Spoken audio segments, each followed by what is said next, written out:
Hello and welcome to OBN Horn of Africa. This is our weekly program, Diplomacy, and I'm Fantambalete hosting this program.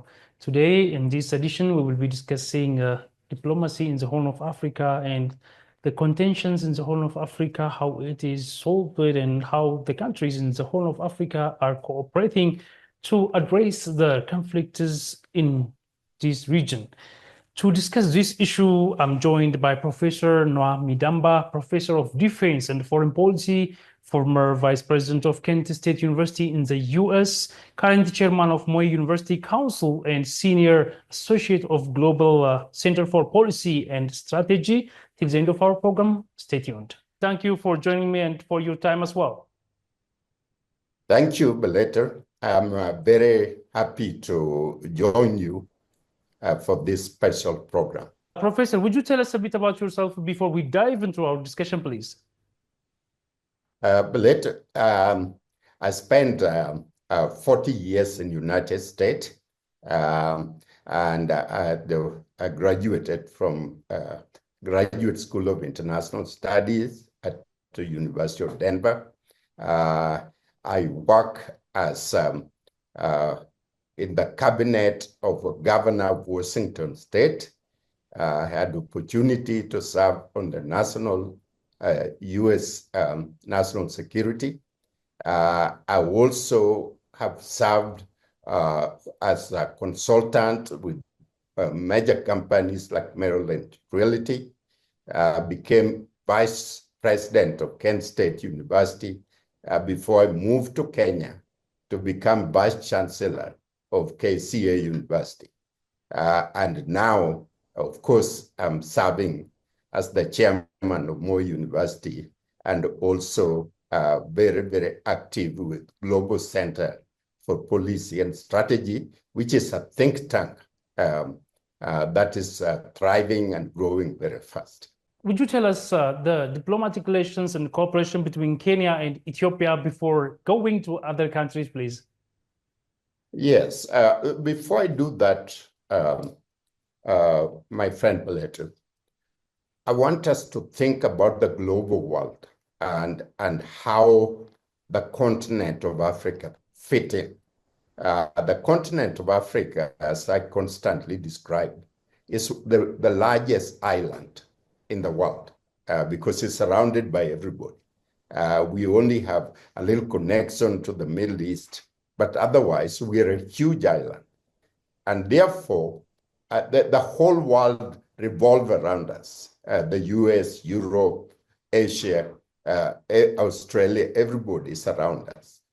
And there is a very critical choke point for the world trade, and that is the Horn of Africa. And so in this region where we are, is a region that every single person around the world is watching very closely to the extent that we're able to work together as countries, and peaceful resolution is very critical. And also other countries around the world, whether it's Middle East or Australia or India or America, they all want a hand in what's going on in this particular area. There is historical relations, deep-rooted historical relations that Ethiopia and Kenya have had since early times. So how do you evaluate these diplomatic relations and historical relations? Actually, diplomatic relations officially started in 1963 when Kenya got independence. So before that and after that, there have been very close and strong historical relations between both nations. So shall we start from them, please? Yes, I'm very pleased to say that it didn't start in 1963. It actually started in the 50s when the former first president, founding president of Kenya, Jomo Kenyatta, was in Europe, in England, and Haile Selassie and others advocate of Pan-Africans, Lagave, Jamal Abdel Nasser later on, Nkrumah, they were gathering and meeting in the UK, in England at that time, to begin the movement for African liberation. And so Kenya, and particularly the two leaders, President Kenyatta and Haile Selassie, work really close. And at the time that Kenya got independent, Ethiopia was the first to create diplomatic relationship. The Ethiopian embassy sit right in front of the Kenya State House as an indication of friendship. Since then, there's been thriving relationship that has happened. Going back a little bit, Kenya was colonized by Britain for many years. Ethiopia is the only country that has never been colonized, and briefly was controlled by the Italian, and within a very short time was repelled at the famous Battle of Adwa. And so Africa always look up to Ethiopia as a country that was represent us and the image that we need. And of course, it was not surprise that Addis became the capital of OU and now AU. And so the critical relationship between Kenya has continued to thrive. There's never been any major dispute. There was only conflict in a Aleutian Triangle, which was solved amicably for both countries. And both countries are trading with each other. We have active bilateral relationships that have been signed. I'm proud to say I'm a member of the Kenya-Ethiopian Committee, which is a friendship, people-to-people relationship, which is promoting trade, promoting sports, promoting youth exchange, promoting education. And we're just people, and so we have a major network of Ethiopians and Kenyans business people that are working together. I'm constantly in touch with this group of people. And so all this relation, then we on the regional cooperation, Kenya and Ethiopia have always been on one side. Where there's a dispute in Somali that we have seen. And now the issue of Renaissance Dam and the impact, the future, Kenya and Ethiopia are on one side. And no border dispute relationship, and current state of relationship is even going stronger because not only we compete in sport, but we also support each other in that area. We are also actively exchanging education and involved with quite a number. And then the most important thing is access, Ethiopian access to the sea. There's a lot of goods and services that are running through Kenya into Mombasa area. And the former President Kenyatta, and of course, the Ethiopian Prime Minister, came close to opening a major artery that come all the way from Addis Ababa to Mombasa, with Ethiopian having a major access for its goods and services, which is very, very important. So all I can say is Kenya and Ethiopia have always and consistently on one side. The only problem happened when Ethiopia is faced with challenges in the past, and then the question, where does Africa stand and how do we solve the issue? So we promote regional cooperation, we support AU and its activities. We're members of IGAD together. And there is this corridor all the way from Moyale to Nairobi, which is a very active corridor for both Ethiopians and Kenya. There is a large group of Ethiopians that live here in Nairobi. Some are in Mombasa. There are those who have taken Kenya's citizen and live here and promoting trade and relationships. So that's what is happening. How are Kenya and Ethiopia currently cooperating to address the security crisis in Sudan and Somalia? Well, as I said, this is a very, very critical region for the world, not only for Africa and for the world.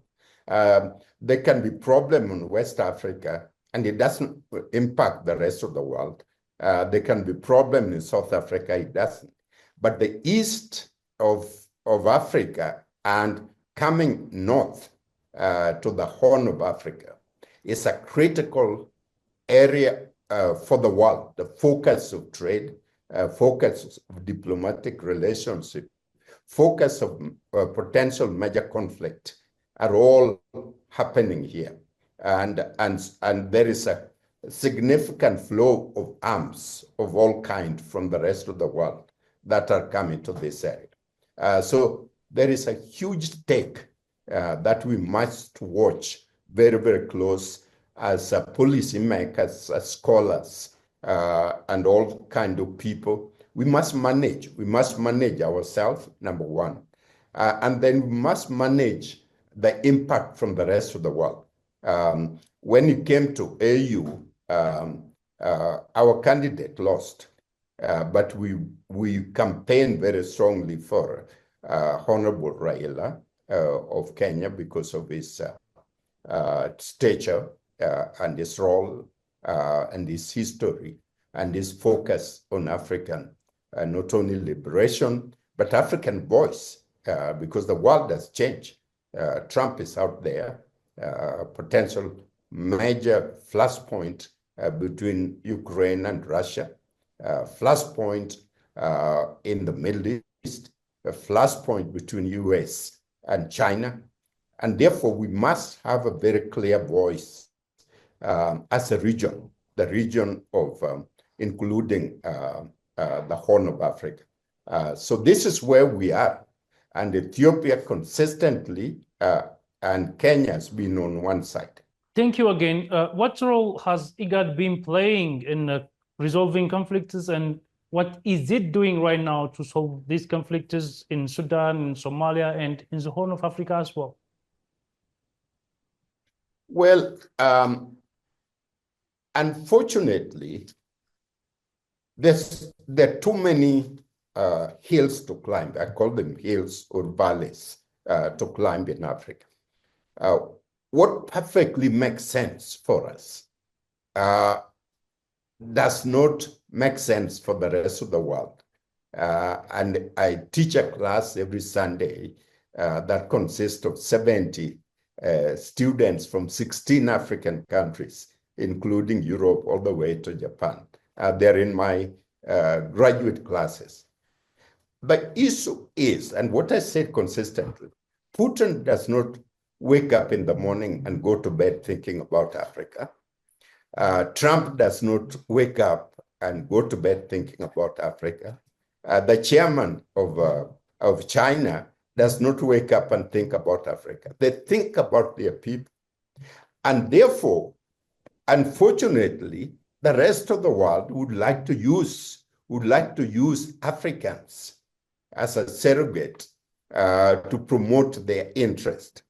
And the point is, it is so unfortunate that what makes the most sense don't make sense when it comes to personal and individual interest. And I've seen it play out. And this would destroy AOU. And this is what is handspringing AU from moving forward so that Africa can be themselves. And let me just add one more thing, which is important. Chairman Mao Zedong in 1969 traveled throughout Africa. And at the end of his trip, he said, Africa is ripe for revolution. He was not calling that for Africa to begin taking their spears and guns and start slaughtering each other. What he was saying is we have to have a cultural revolution. We have to have a new mindset to develop Africa. We have to have patriotism. We have to be committed and be proud of what we're doing so that we can build a continent. This is not what is happening because the rest, Europe, wherever, would rather see us all divided because abundant of resources that is with this continent. For instance, DRC alone is worth over $30 trillion, their mineral. And the country is fertile enough to feed the rest of Africa. And so why are we starving and why are Ethiopians crossing the ocean to go to the Middle East, go to Europe, go to America? Why? We can feed ourselves if we are able to have a global understanding in terms of governance, and we are focused on developing ourselves to feed and take care of our people. These are the gaps, and they continue, and then we continue blaming each other. And where it makes sense, we fight. You know, we fight each other. And in diplomatic way, the moment you fire one gun, you lose the fight. Because now you either have to kill the other side or they have to kill you, okay, to find out who loses. And so diplomatic, the most powerful tool, and that we can use anytime, we take it for granted. And then we venture in and destroy the development which we have created. And so the issue for me is Ethiopia and Kenya are a huge country. If you take, for instance, the economic power of Africa, the 10th most powerful country, Ethiopia is number 6, Kenya is number 7. Ethiopia's credible military establishment, and Kenya and the rest combined together have, are coming up with a very special military and intelligence. Kenya is the largest economy in East Africa right now, and the most probably in terms of infrastructure, more advanced. Ethiopia, almost 50% of Ethiopians don't have electrical power. The Northern Africa, if you look at the global map at night, is lit. And the middle of Africa is dark, except a little glimpse in South Africa. So we need to move up our game, but respect each other, respect the people, respect the voice of people in terms of our future and what we do on a day-to-day basis. All right, Horn of Africa is becoming hotspot for global powers. How can regional states like Kenya and Ethiopia collaborate to tackle emerging threats in the Horn of Africa? Because it is becoming hotspot for these global powers. What we need to do, my friend Plato, is to respect each other as Africans, as countries, as sovereign states. We need to respect each other and be disciplined about it. We have the right to tell off China if they're not serving our interest. We have the right to tell Americans off if they're not serving our interest. We have the right to tell global or Europe off if they're not serving the best interest of our Africa. And we cannot just be all over the board and then yet open to exploitation. You know, discipline exploitation. Now, Egypt has incredible military in Africa, the largest military. They have significant number of F-16 outside Israel and the rest. What are they for? So, number one, we need to define a very clear strategy for security of this area. What kind of instruments do we need? What kind of, say, I have a military training background and military studies for many years. What kind of Navy do we need? What kind of Air Force do we need? What kind of land army do we need? And for what purpose? And we cannot acquire all these military machines and then the next time turn it on each other to destroy what we have created and kill each other.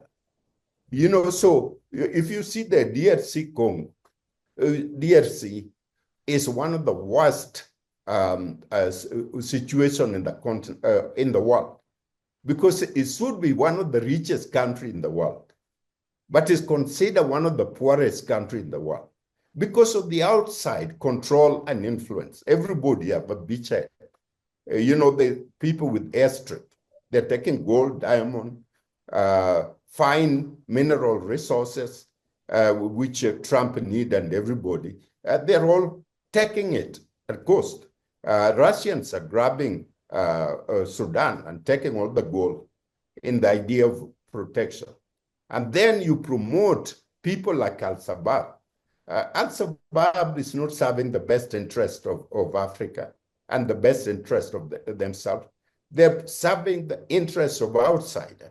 And those outsiders may be the Middle Eastern who are funding them with money and everything. And the question is, why do we sit down at Addis Ababa and hug each other and talk about peaceful resolution? And then at the same time, within ourselves, we have Al-Shabaab infiltrating to destroy what we have, and then promoting a war between Ethiopia and Somalia. Ethiopia is not landlocked. This is the question that needs to stop. Switzerland is supposed to be landlocked. They're not landlocked. It's one of the wealthiest countries in the world. Ethiopia can have access to Somalia. Ethiopia have access to Kenya.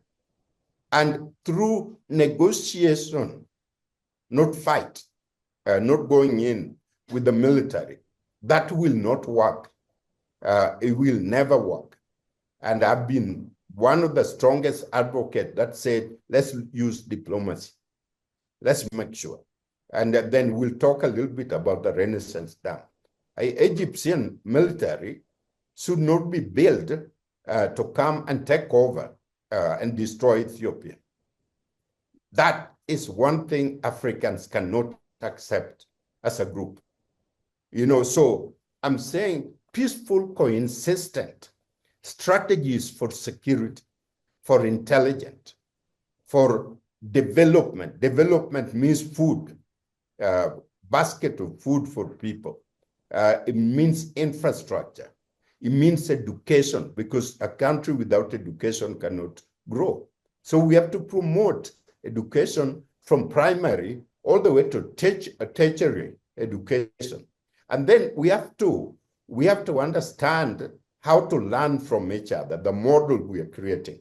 The model in Ethiopia will work in Kenya. SGR in Ethiopia was built at a cost. The SGR in Kenya was built at a high expensive. So why is this one more expensive than the other? If they are both built by Chinese technocrats, what happened over here? So those are the kind of things, and the serious approach. We need to really solve such. We need to come up, my friend, we need to come up and look at each other with what South Korea did to their country, which is having a mindset to grow and use your intellectual intelligence in order to develop and cooperation and set trajectory, which is going to be suitable for the development of this area. What longer-term implications does this Ethiopia's quest to seaport have on regional integration and Horn of Africa, and what significant opportunities will it bring for the whole region if Ethiopia gets access to seaport? I said a little bit about it, sure, but I want to be very, very clear that we understand each other. Force cannot lead to stability. Force leads to destruction and instability. Somalia is a very fragile state right now. Ethiopian force went in, Kenya force went in, other Africans, Burundians, Rwandese, they went in to make sure that we Africans are solving our own problem by establishing a government in Ethiopia that is capable of governing itself. These countries did not go to Somalia to take any part of Somalia. So the issue is Ethiopian access to the sea need to be negotiated, need to be diplomatic, need to be understood as an important area for the entire continent of Africa. Because at this point, my friend, Europe is trading with each other at 75%. Asia are trading with each other at over 50%. Africa is trading each other at 15%. So why? Because of this, I call them little silly squabble and destruction of our development trajectory.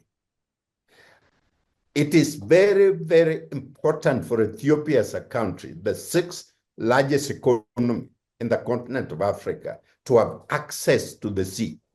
This should not be a debate where it can have access to the sea through Somalia. Somalia is a long sea, port, but negotiated kindly, quietly, and peacefully. Ethiopia can have access from Moyale all the way to Mombasa. So southern Ethiopia can move on and have access to there.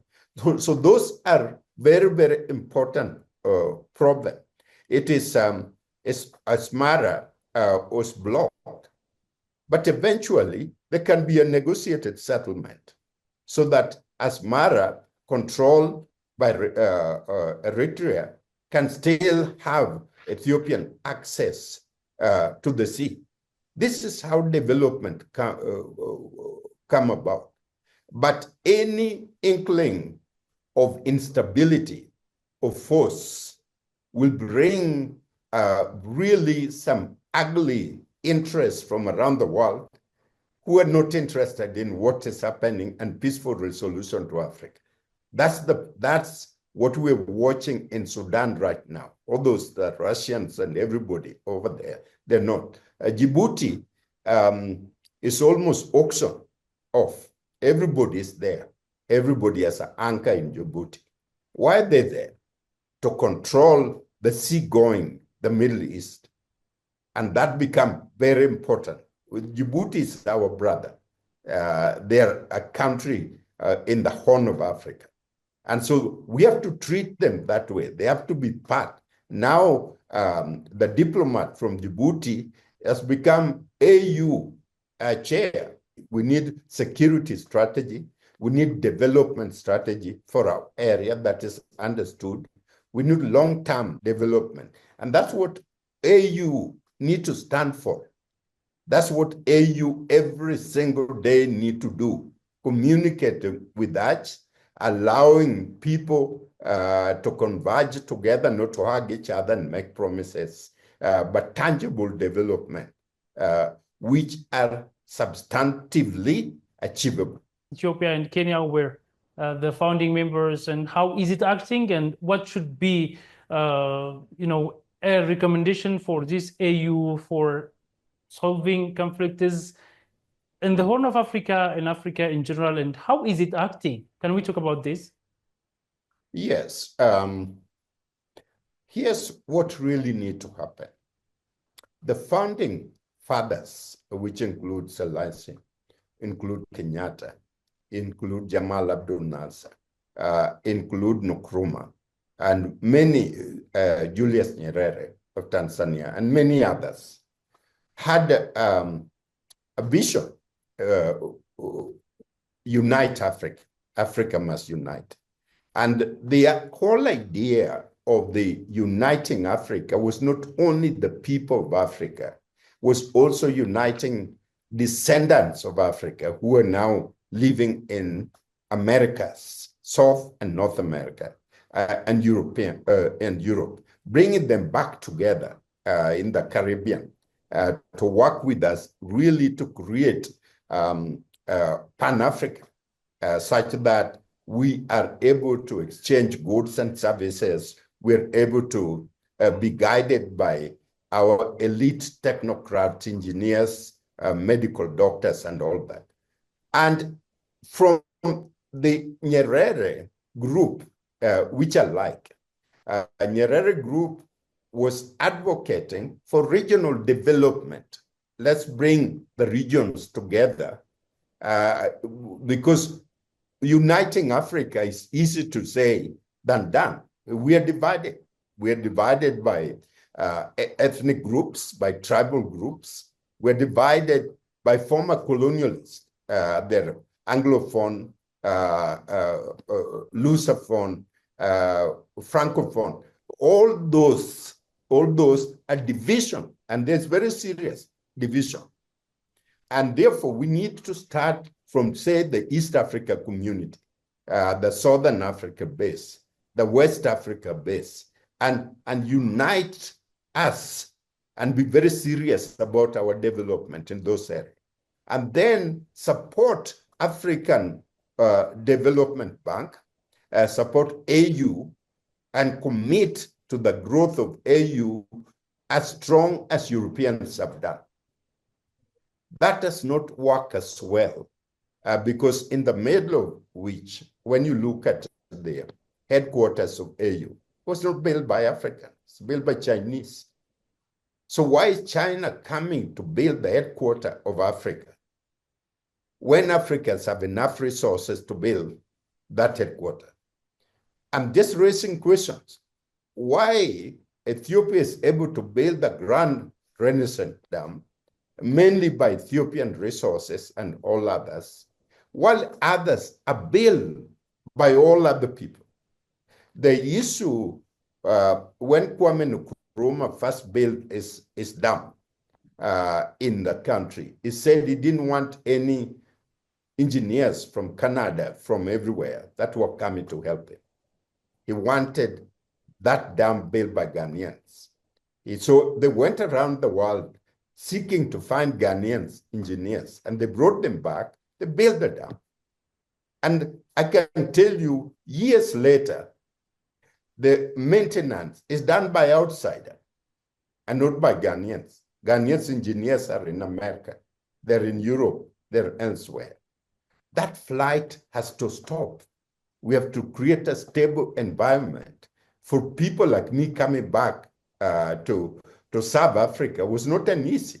I'm established in North America. I have a home, I have my family. I live well out there. And people were wondering, where are you going? I said, I'm going back to South Africa.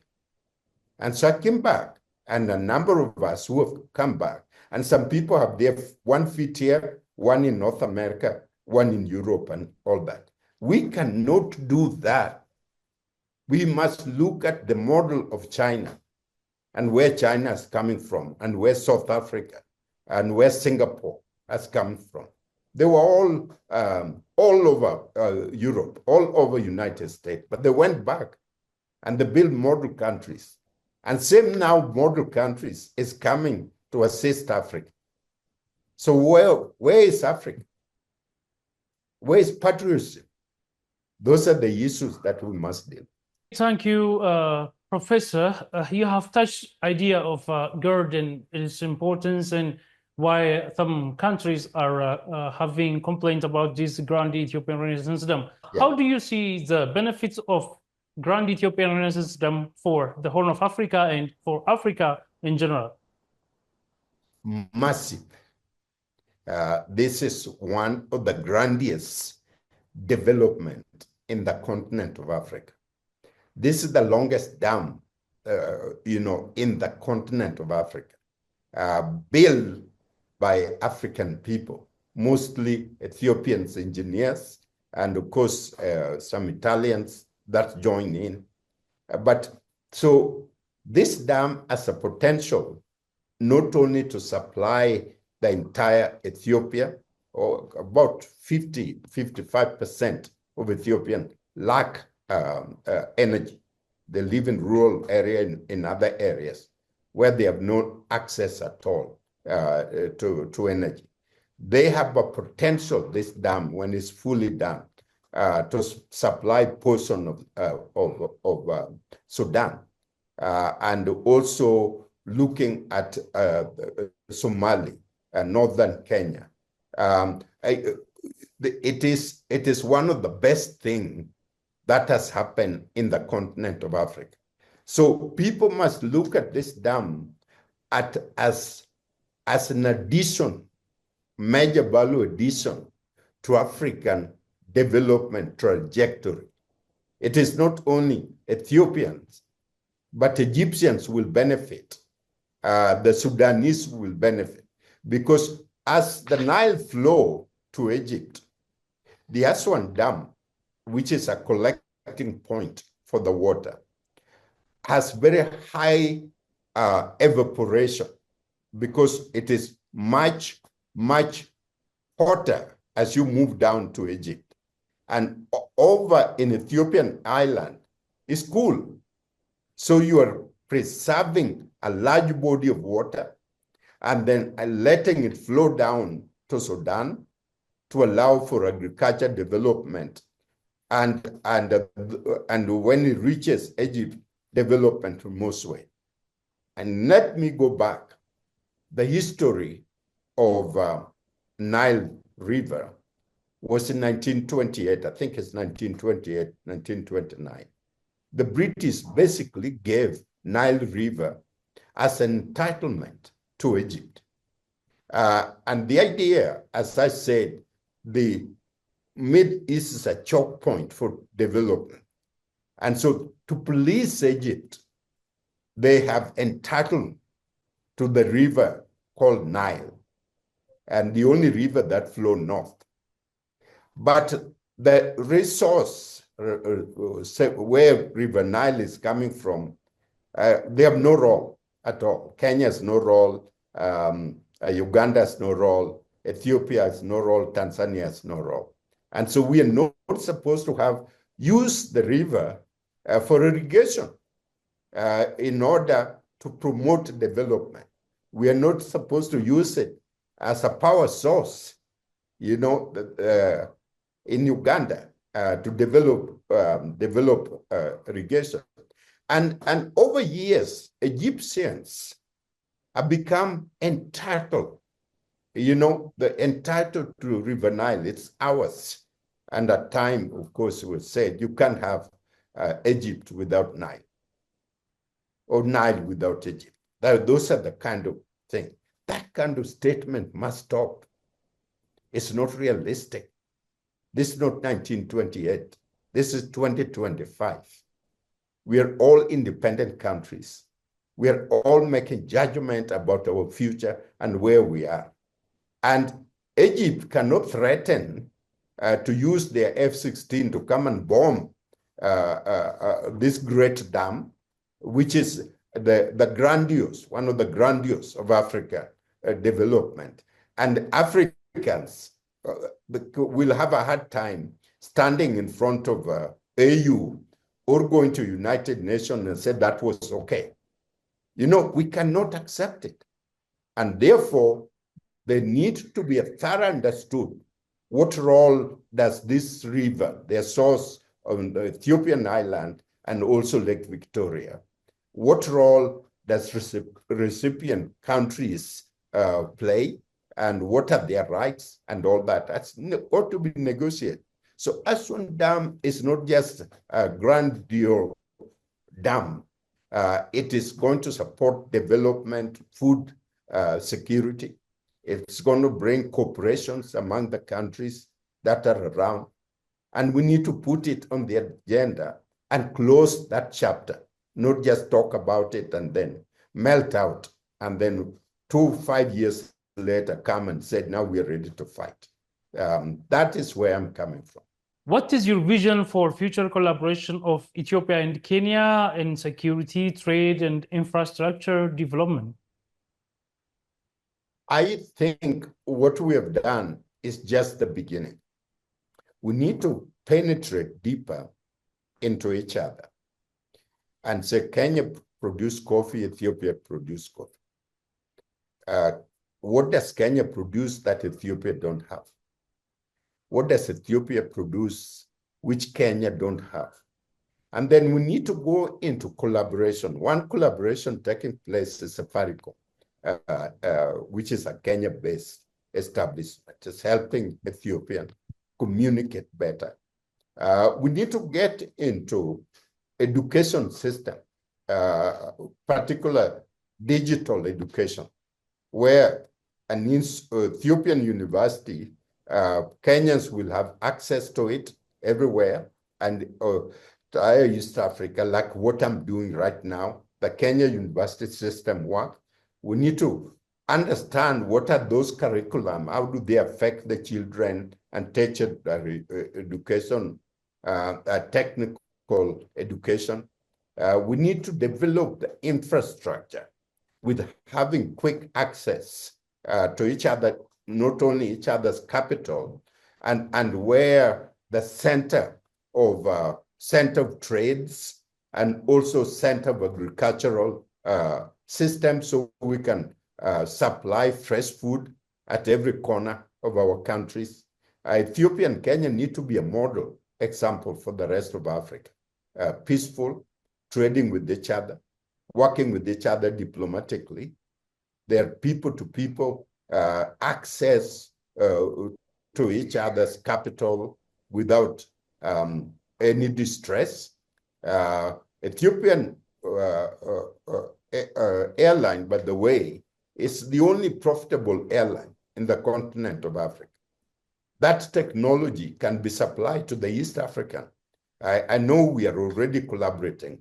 Kenya Airways and Ethiopia collaborate, but it can be extended more than what we have done so far. So I'm looking at creating all kind of models, security model, intelligent model, such that Ethiopian intelligence is speaking with Kenyan intelligence, is trained with the same mode of thinking, of development, looking at the issue of governance.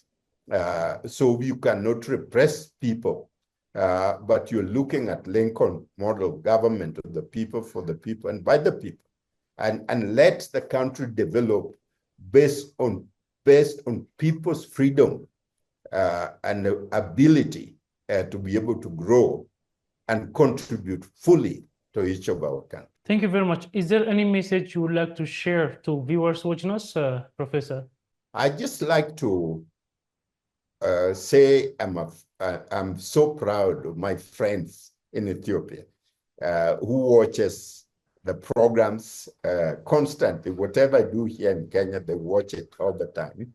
That they continue to doing that and continue to think about every single part of our countries, how we can make it better through education, through trade,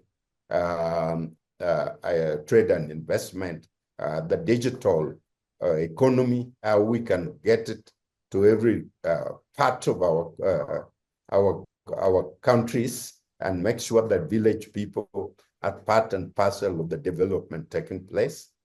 This is my message to every single one. Professor Noami Damba, Professor of Defense and Foreign Policy, former Vice President of Kent State University in the USA, current Chairman of Moi University Council and a Senior Associate of Global Center for Policy and Strategy.